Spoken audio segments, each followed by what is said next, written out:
નમસ્કાર દર્શક મિત્રો, હું અમિત શાહ, જીએસટીવી અને the HB Kapadia group of સ્કૂલ્સના ઉપક્રમે પાસ થવાનું પંચામૃતમાં આપનું હાર્દિક સ્વાગત કરું છું.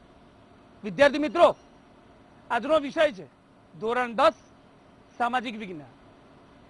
વિદ્યાર્થી મિત્રો, અગાઉના એપિસોડમાં ભૂગોળની અંદર ભારતની ખનિજો, પરિવહન, ઉદ્યોગો અને નદીઓ વિશે આપણે જ્ઞાન મેળવ્યું.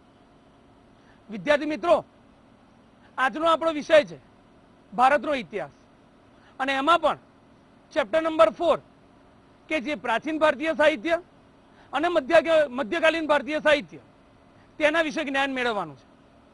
બીજું કે વિદ્યાર્થી મિત્રો, એક્ઝામની અંદર એમસીક્યુ રિલેટેડ ક્વેશ્ચન્સ આવે છે જેમાં તમને ઘણી બધી તકલીફો ઉત્પન્ન થાય છે.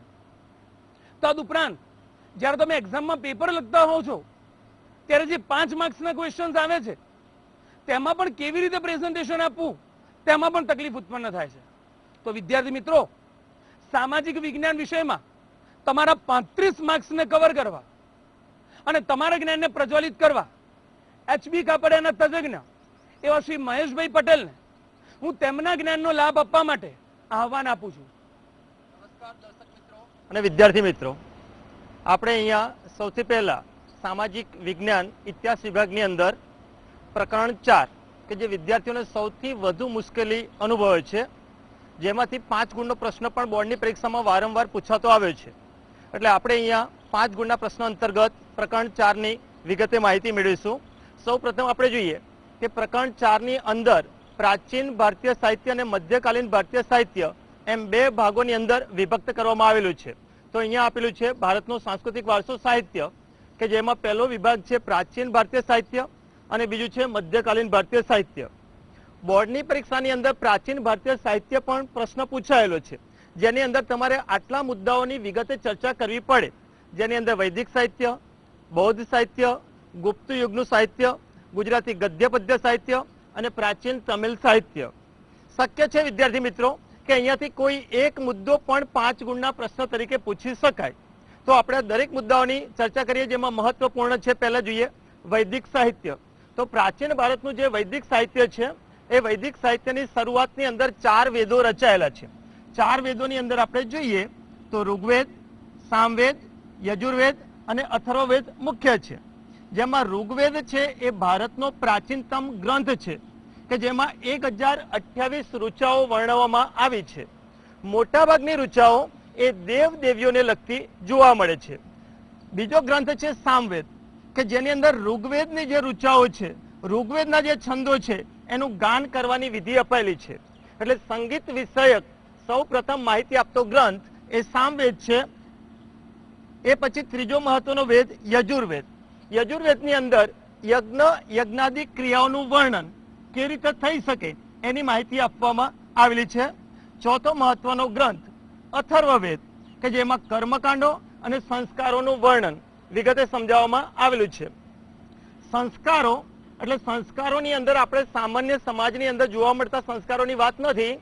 બાળક જન્મ લે, બાળકને જનોઈ પહેરાવવામાં આવે, જેને યજ્ઞોપવિત સંસ્કાર કહીએ. લગ્ન પણ એક સંસ્કાર છે.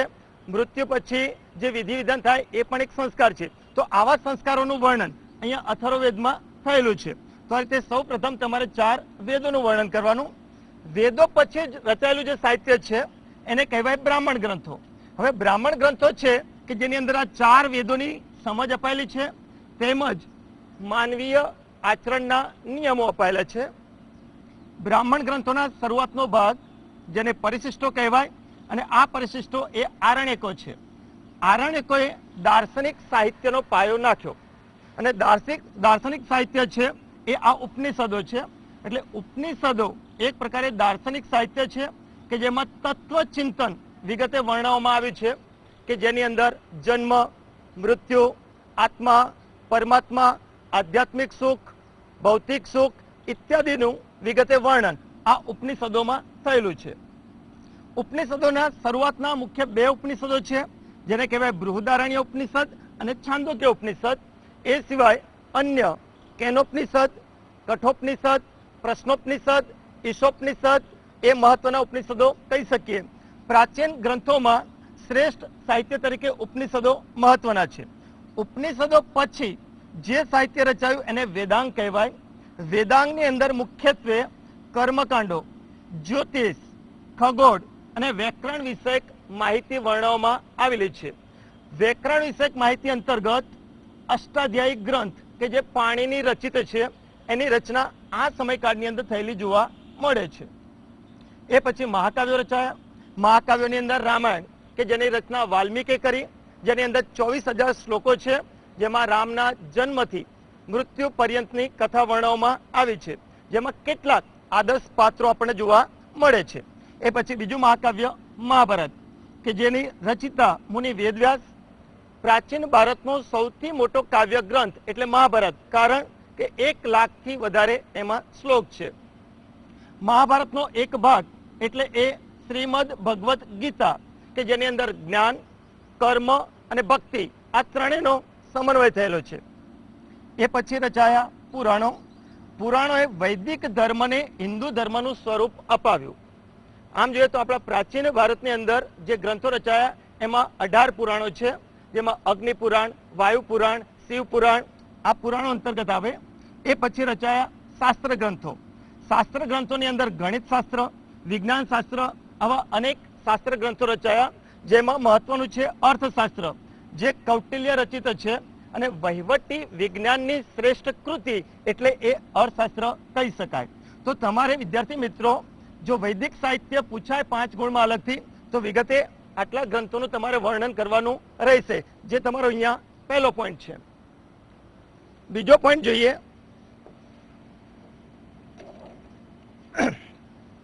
પ્રાચીન બૌદ્ધ સાહિત્ય. હવે પ્રાચીન બૌદ્ધ સાહિત્ય છે એ મુખ્યત્વે પાલી ભાષાની અંદર રચાયેલું છે. પ્રાચીન બૌદ્ધ સાહિત્યની અંદર મુખ્ય ધર્મ ગ્રંથ છે ત્રિપિટક. ત્રિપિટક એટલે 3 પિટક કે જેમાં મુખ્ય છે અભિધમ્મ પિટક. એ પછી બીજો છે મહત્વનો સુક્ત પિટક. સુક્ત પિટકની અંદર ભગવાન બુદ્ધ અને એમના શિષ્ય વચ્ચેનો સંવાદ નિરૂપવામાં આવેલો છે. જ્યારે ત્રીજો મહત્વનો ગ્રંથ છે વિનય પિટક કે જેની અંદર બૌદ્ધ સંઘના નિયમો વિગતે વર્ણવવામાં આવેલા છે. આ પછી બૌદ્ધ સાહિત્યની અંદર બીજો મહત્વનો ગ્રંથ મિલિંદ પન્હો કે જેની અંદર ગ્રીક રાજવી મિનેન્ડર અને તત્વજ્ઞાની નાગસેન વચ્ચેના સંવાદ સ્વરૂપે રચાયેલો ગ્રંથ એટલે એ છે મિલિંદ પન્હો.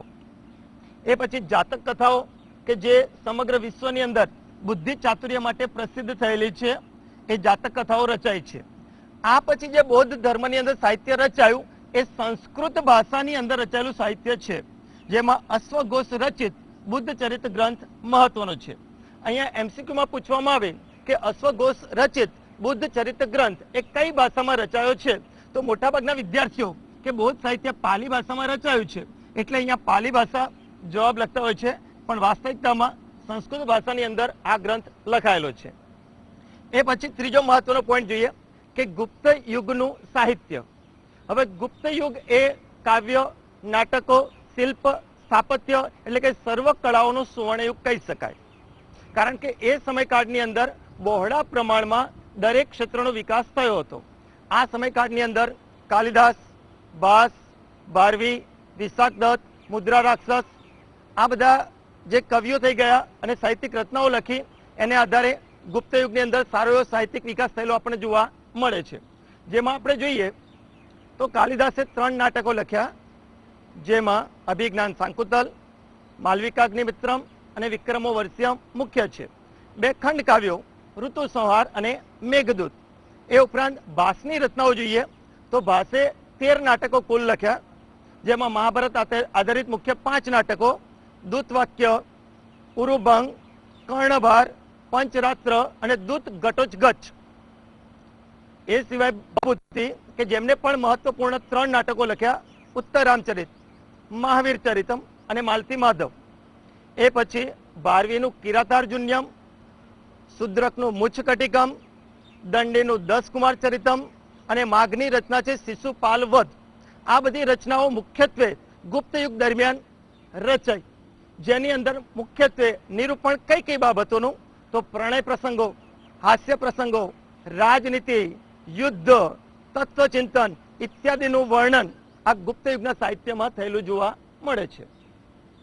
એ પછી ગુજરાતી ગદ્ય પદ્ય સાહિત્ય કે જેની અંદર નરસિંહ મહેતા, મીરાબાઈ, પ્રેમાનંદ, પ્રીતમ, અખો, દયારામ આ પ્રાચીન કવિઓ થઈ ગયા કે જેમણે ગુજરાતી પદ્યને વિકસાવવામાં મહત્વનો ફાળો આપ્યો, જેમાં એમણે ગીતો, કાવ્યો, ભજનો, ગરબી, આખ્યાનો, છપ્પા ઇત્યાદિની રચનાઓ કરી અને ગુજરાતી ભાષાને વિકસાવ્યું હતું.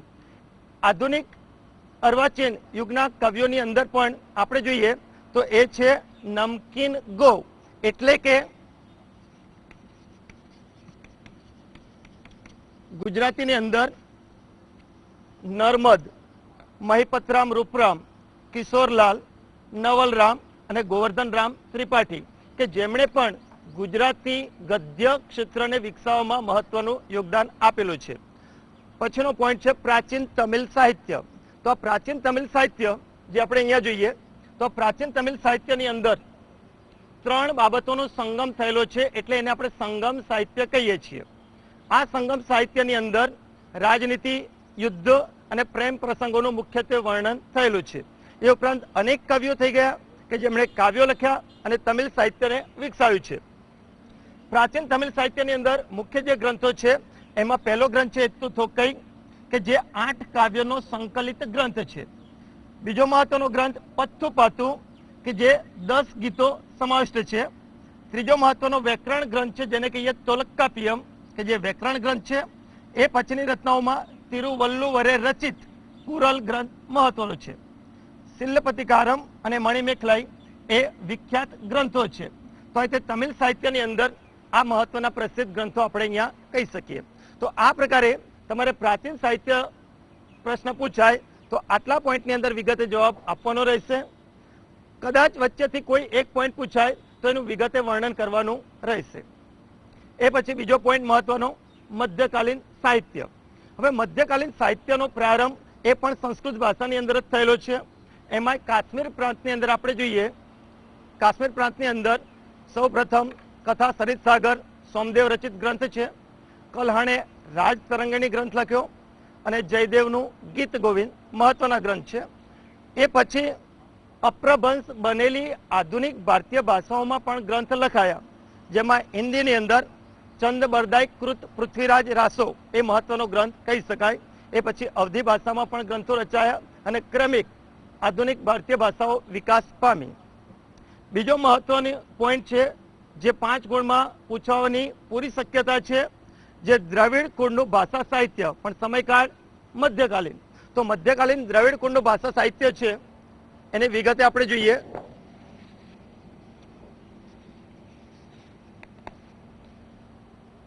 તો દ્રવિડ કુળનું ભાષા સાહિત્યની અંદર જોઈએ તો દ્રવિડ કુળની મુખ્ય 4 ભાષાઓ છે, જેની અંદર કન્નડ, તમિલ, તેલુગુ અને મલયાલમ. સૌ પ્રથમ કન્નડ ભાષાની અંદર કવિ નૃપ તૃંગે કવિ રાજમાર્ગ કાવ્ય ગ્રંથ લખ્યો અને કન્નડ ભાષાનો ઉત્તરોત્તર વિકાસ થયો. કન્નડ ભાષાની અંદર પછી જે ગ્રંથો લખાયા એ ગ્રંથોની અંદર જૈન ધર્મની વિશેષ અસર જોવા મળે છે. અને આ કન્નડ ભાષાની અંદર પ્રસિદ્ધ થયેલા કવિઓમાં કવિ પંપા, કવિ પોન્ના, કવિ રન્ના મુખ્ય છે કે જેમણે અહીંયા સાહિત્ય ત્રિમૂર્તિ તરીકે ઓળખવામાં આવે છે. એટલે કે પંપા, પોન્ના, રન્ના. જેમાં પંપાની રચના છે આદિપુરાણ અને વિક્રમાર્જુન વિજયંતી. આદિપુરાણ એ જૈન ધર્મના તીર્થંકરને લગતી કૃતિ છે, જ્યારે વિક્રમાર્જુન વિજયંતી એ મહાભારત પર આધારિત કૃતિ છે. કવિ પોન્ના કે જે શાંતિ પુરાણ જે જૈન ધર્મના 16મા તીર્થંકરને આલેખતી કૃતિ છે. કવિ રન્નાએ લખેલી રચનાઓમાં અજિત પુરાણ અને ગદાયુદ્ધ. અજિત પુરાણ એ જૈન ધર્મના તીર્થંકર, જ્યારે ગદાયુદ્ધ એ મહાભારત પર આધારિત ગ્રંથ છે. એટલે આ રીતે કન્નડ ભાષાની અંદર પ્રારંભિક મધ્યકાળમાં આટલું સાહિત્ય રચાયું છે. એ પછી તમિલ ભાષા સાહિત્ય, જેમાં કવિ કંબલે રામાયણમની રચના કરી. એ ઉપરાંત નલિયર દિવ્ય પ્રબંધ એ અહીંયા મુખ્ય ગ્રંથ છે કે જેમાં અલવાર સંતોના ગીતોને સમાવિષ્ટ કરવામાં આવેલા છે. એટલે અલવાર સંતોના ગીતો આધારિત ગ્રંથ નલિયર દિવ્ય પ્રબંધ. એ ઉપરાંત આ સમયકાળમાં તમિલ ભાષામાં નયનારોની રચનાઓ પ્રસિદ્ધ છે, જેની અંદર તિરુવસંગમ, તિરુવમંદિરમ, તિરુત્તોગઈ ફરી નેનારોની રચનાઓમાં તિરુવસંગમ, તિરુમંદિરમ, તિરુત્તો દત્તો ગઈ. તો આ તમિલ સાહિત્ય છે. એ પછી આપણને જોવા મળે તેલુગુ ભાષાનું સાહિત્ય. તેલુગુ ભાષાની અંદર પણ આ સમયકાળની અંદર ધાર્મિક અને લૌકિક સાહિત્ય બહોળા પ્રમાણમાં રચાયું. રામાયણ અને મહાભારત જેવા કાવ્ય ગ્રંથોનું ભાષાંતર તેલુગુ ભાષામાં થયું છે. તેલુગુ ભાષાની અંદર આ સમયકાળમાં વ્યાકરણ અને વિજ્ઞાન વિષયક વિવિધ ગ્રંથોની રચનાઓ થઈ છે અને આ રીતે તેલુગુ ભાષાનો વિકાસ થયો. અને ત્યાર પછી ક્રમિક મલયાલમ ભાષાનો પણ વિકાસ થયેલો જોવા મળે છે. તો 5 ગુણના પ્રશ્નમાં પૂછાય એવી પૂરી શક્યતા મધ્યકાલીન દ્રવિડ કુળનું ભાષા સાહિત્ય વર્ણવો. એ પછી આધુનિક ભારતીય ભાષા સાહિત્ય, એ પછી અમીર ખુસરો અને ફારસી ભાષા સાહિત્ય. બોર્ડમાં પૂછાયો પ્રશ્ન અમીર ખુસરો. અમીર ખુસરો એ ભારતની અંદર સાહિત્યકાર, મહત્વના ગીતકાર છે, કવિ છે, સાહિત્યકાર છે. એ ઉપરાંત એમના ગુરુ હતા હજરત નિઝામુદ્દીન ઓલિયા. એમની મુખ્ય રચનાઓ છે આસિકા, નૂહ, સિપિહર અને કિરાતુલ સદાયન. હવે આ રચનાઓની અંદર એમણે ભારતીય વાતાવરણ, ભારતીય સુંદરતા, ભારતીય ઇમારતો અને ભારતીય જ્ઞાન વિજ્ઞાનનું વિગતે વર્ણન અમીર ખુસરોએ પોતાના ગ્રંથની અંદર કરેલું જોવા મળે છે. અમીર ખુસરો એ ભારતીય હોવાનો ગર્વ અનુભવતા અને ભારતને પોતાની માતૃભૂમિ તરીકે ઓળખાવવાનો પ્રયત્ન કરતા. એમની માતૃભાષા તરીકે હિન્દી ભાષાને ઓળખાવતા, જે દિલ્હીની આજુબાજુ બોલાતી હિન્દી ભાષા હતી. ક્રમિક અમીર ખુસરોએ હિન્દુ ધર્મ અને ઇસ્લામ ધર્મ બંનેનું સાર તત્વ એકબીજાને મળતું આવે છે એવું દ્રઢપણે માનતા હતા. સંગીત ક્ષેત્રે આપેલા પ્રદાનને કારણે ભારતીય ઇતિહાસમાં અમીર ખુસરોને તૂતી એ હિન્દનું ઉપનામ અપાયું હતું. પછીથી એમણે દ્વિભાષી એટલે કે 2 ભાષાને ભેગી કરી દુહા અને ચોપાઈઓની રચના કરી અને એ રીતે અહીંયા અમીર ખુસરોએ ભારતીય સાહિત્ય ક્ષેત્રે મહત્વપૂર્ણ યોગદાન આપેલું છે. પ્રાદેશિક ભાષા સાહિત્ય કે જેની અંદર જે સમયકાળની અંદર મધ્યકાળની અંદર રાજાઓના આશ્રય પ્રાદેશિક ભાષાઓને આશ્રય મળ્યો એ ભાષાનો ક્રમિક વિકાસ થયેલો છે કે જેની અંદર મુખ્યત્વે બંગાળી, મરાઠી, ગુજરાતી, ફારસી, સંસ્કૃત, અવધી આવી પ્રાદેશિક ભાષાનો વિકાસ થયેલો જોવા મળે છે. મુઘલકાલીન સાહિત્ય એટલે મુઘલોની અંદર જોઈએ તો બાબર, હુમાયુ, જહાંગીર, અકબર, ઔરંગઝેબ આ મુઘલ શાસકો હતા કે જે શાહી પરિવારના સભ્યો હતા. વાસ્તુકલા એટલે કે શિલ્પ સ્થાપત્ય ક્ષેત્રે તો એમણે યોગદાન આપ્યું છે, પણ સાથે સાથે એ સાહિત્ય પ્રેમી પણ હતા કે જેની અંદર બાબર કે જેણે સૌ પ્રથમ તુર્કી ભાષામાં ભાવવાહી કાવ્યોની રચના કરી. ત્યાર પછી એને પોતાની આત્મકથા લખી જે તુર્કીમાં લખાયેલી હતી, જેનું નામ હતું તુઝુક-એ જહાંગીરી અને એનો અનુવાદ ફારસી ભાષામાં થયો જે બાબરનામા તરીકે પ્રસિદ્ધ થઈ. એ પછી હુમાયુએ સાહિત્યિક રચનાઓ નથી લખી, પણ હુમાયુની બહેન ગુલબદન બેગમ કે જેને હુમાયુ નામા એક ગ્રંથ લખ્યો કે જેમાં હુમાયુનું જીવન વર્ણન છે.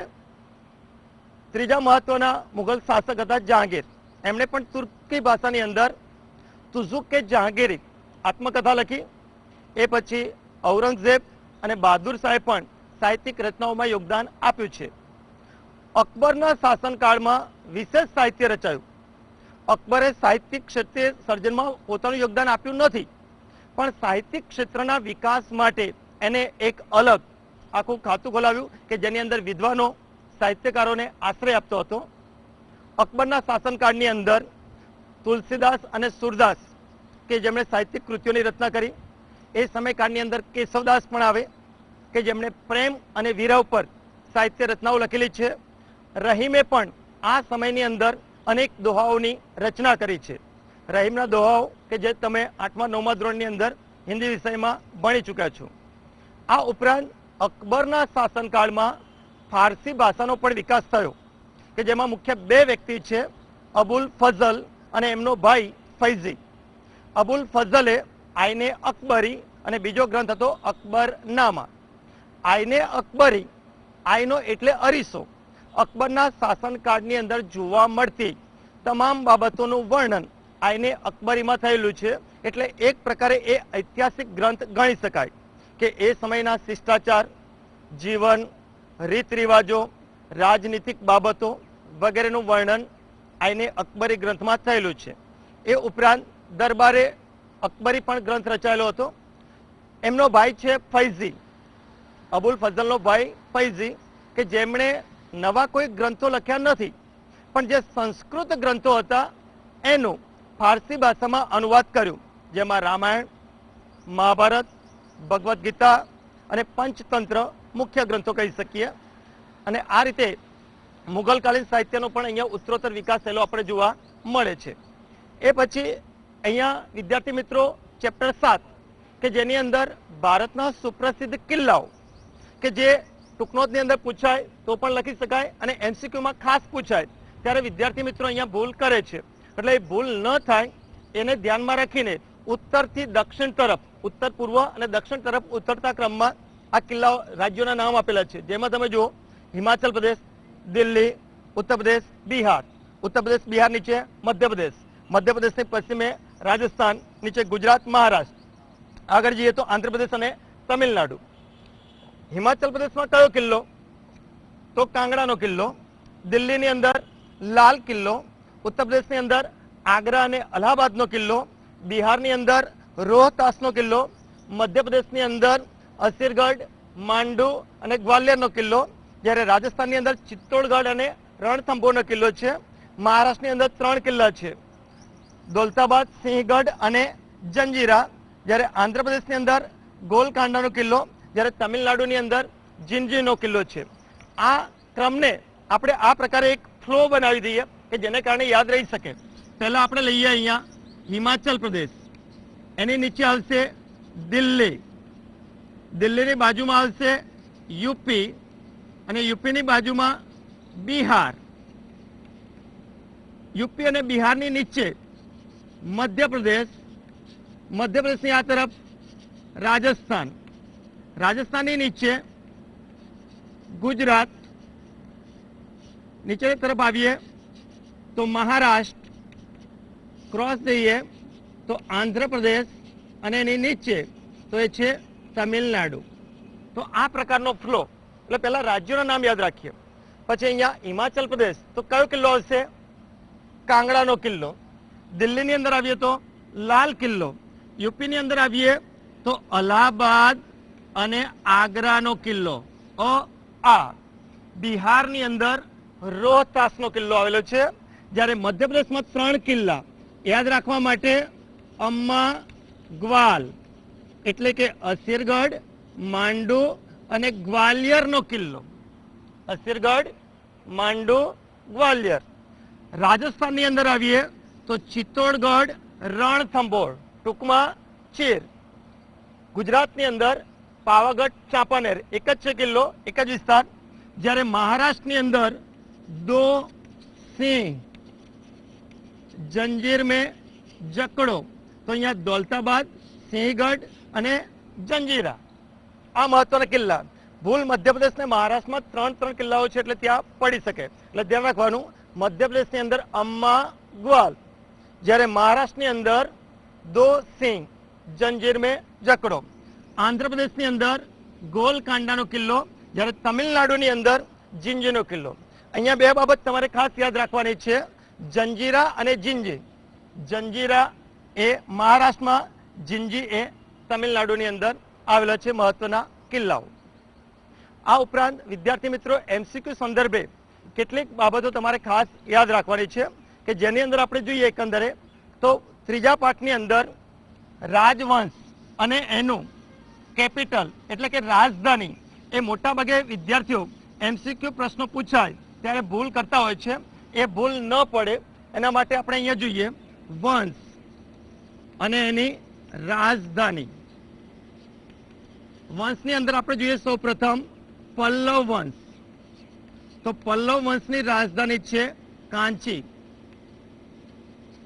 પછી ચોલ વંશ, તો એની રાજધાની છે થંજાવુર. ચંદેલ વંશ, બુંદેલખંડના ચંદેલ રાજપૂતો, એટલે ચંદેલ વંશ, અને ચંદેલ વંશની રાજધાની છે ખજુરાહો. ચાલુક્ય વંશ, ચાલુક્ય વંશની રાજધાની છે દક્ષિણ ભારતની અંદર આવેલું પટ્ટદકલ. ગુજરાતની અંદર સોલંકી વંશ, અને સોલંકી વંશની રાજધાનીનું નગર એટલે પાટણ. તો આ રાજધાની જ્યારે પ્રશ્ન પૂછવામાં આવે ત્યારે ભૂલ કરે છે, એમાં ખાસ કરીને ચોલ વંશ, ચંદેલ વંશ, ચાલુક્ય વંશ, ત્યાં ભૂલ થવાની શક્યતા વધારે રહે છે. એ ઉપરાંત મસ્જિદોનો ઉલ્લેખ ત્રીજા પાઠની અંદર વધુ છે, જેની અંદર સરખા નામવાળી 3 મસ્જિદો છે, જેમાં તમે જુઓ જામા, પછી જુમા, અને ત્રીજી છે જુમ્મા. 3 મસ્જિદના નામ આપે છે અહીંયા, જામા, જુમા, જુમ્મા. જામા મસ્જિદ એ અમદાવાદ ખાતે આવેલી છે. જુમા મસ્જિદ પાવાગઢ નજીક ચાંપાનેર ખાતે આવેલી છે, અને જુમ્મા મસ્જિદ એ માળવા ખાતે આવેલી છે. આ મહત્વના પોઈન્ટ કે જ્યાં ભૂલ પડવાની શક્યતા રહી શકે. એ ઉપરાંત ગાંધાર શૈલી, મથુરા શૈલી અને દ્રવિડ શૈલી કે જેના ઉદાહરણો વારંવાર પૂછવામાં આવતા હોય છે, તો એ ઉદાહરણોની સમજ પણ અહીંયા તમારે મેળવી લેવી જોઈએ કે જે વારંવાર પ્રશ્ન તરીકે પૂછાય છે. ગાંધાર શૈલીના મહત્વના સ્તૂપો કયા છે? તો ધર્મરાજિકા એ ગાંધાર શૈલીનો મહત્વનો સ્તૂપ છે. એ ઉપરાંત માણિકમાલાનો સ્તૂપ. જ્યારે મથુરા શૈલીની અંદર અમરાવતીની કલાકૃતિ અને રાજગૃહીમાં પાગલ હાથીને જોઈ ગભરાયેલા નર નારીઓની કૃતિ. જ્યારે દ્રવિડ શૈલીની અંદર નાગાર્જુન કોંડાનો સ્તૂપ અને અમરાવતીનો સ્તૂપ. મથુરા શૈલીમાં અમરાવતીની કલાકૃતિ છે, જ્યારે દ્રવિડ શૈલીની અંદર અમરાવતીનો સ્તૂપ. એટલે ભૂલ પડવાની શક્યતા ત્યાં રહી શકે, એ ખાસ ધ્યાનમાં લેજો. તૈયારી કરી શકો તો ભૂલ પડી શકે નહીં. બીજું કે અહીંયા બીજો એક પ્રશ્ન છે કે ગાંધાર શૈલીના સ્તૂપો એક કયા આકારે રચાયેલા છે? તો નળાકાર સ્વરૂપે રચાયેલા છે, જ્યારે દ્રવિડ શૈલીના સ્તૂપો 3 આકારે રચાયેલા છે, અંડાકાર, અર્ધગોળાકાર, ઘંટાકાર. તો અહીંયા પણ ભૂલ પડવાની સંભાવના રહી શકે કે કઈ શૈલીના સ્તૂપો કયા આકારમાં બનેલા છે. એ ઉપરાંત 7મા ચેપ્ટરની અંદર તહેવારો અને મેળાવડાઓ એ પણ એક મહત્વનો પ્રશ્ન છે. તહેવારોની અંદર આપણે જોઈએ તો તમિલનાડુનો પ્રસિદ્ધ તહેવાર પોંગલ, કેરળનો પ્રસિદ્ધ તહેવાર ઓનમ, અસમનો પ્રસિદ્ધ તહેવાર બિહુ, અને રાજસ્થાનનો પ્રસિદ્ધ તહેવાર ગણગોર. એ જ રીતે મેળાવડાઓ કે જેની અંદર જોઈએ તો ગુજરાતની અંદર તરણેતરનો મેળો, જુનાગઢની અંદર ભવનાથનો મેળો, રાજસ્થાનની અંદર પુષ્કરનો મેળો, હરદ્વારની અંદર અર્ધકુંભનો મેળો, અને હાલ ચાલી રહ્યો છે એ અલ્હાબાદની અંદર કુંભનો મેળો. તો આ પ્રસિદ્ધ મેળાવડાઓ છે કે જેની અંદર ભૂલ ન પડે અને તૈયારી વિગતે કરવાની. બીજા પ્રકારની અંદર આપણે જોઈએ તો ગુજરાતની કેટલીક બાબતો જોઈએ. તો ગુજરાતની અંદર બાંધણી માટે પ્રસિદ્ધ શહેરો કયા છે? તો ટૂંકમાં આપણે જોઈએ તો એ છે જાજેભૂમાં. જાજેભૂમાં. જામનગર, જેતપુર, ભુજ, માંડવી એ ગુજરાતની અંદર બાંધણી માટે પ્રસિદ્ધ શહેરો છે. ગુજરાતની અંદર અકીક ઉદ્યોગ ક્યાં વિકસ્યો? તો એ હવે ખંભાત. પણ અકીકના પથ્થરો ક્યાંથી મળે? તો એ છે અસુરા. અસુરા એટલે કે અમદાવાદ, સુરત, રાણપુર કે જ્યાંથી આપણને અકીકના પથ્થરોની પ્રાપ્તિ થાય. જ્યારે આ પથ્થરોને ખંભાત ખાતે પહોંચાડવામાં આવે તો ત્યાં અકીકના પથ્થરો ઉપર પહેલ પાડી અને ઘરેણાં બનાવવા માટે એનો ઉપયોગ થાય છે. ઓકે મહેશભાઈ. વિદ્યાર્થી મિત્રો, સમાજ વિદ્યામાં 1 થી 7 ચેપ્ટર્સમાં ખબર પડી? મગજમાં ઉતરી ગયું? સમાજ વિદ્યામાં જેટલા પણ ચેપ્ટર્સની ચર્ચા કરી 35 માર્ક્સની, એ 35 માંથી 35 આવશે એવી ચોક્કસ પૂર્વકની ખાતરી હું તમારા તરફથી મહેશ સરને આપું છું. આપું ને? સારું. વિદ્યાર્થી મિત્રો, સમાજ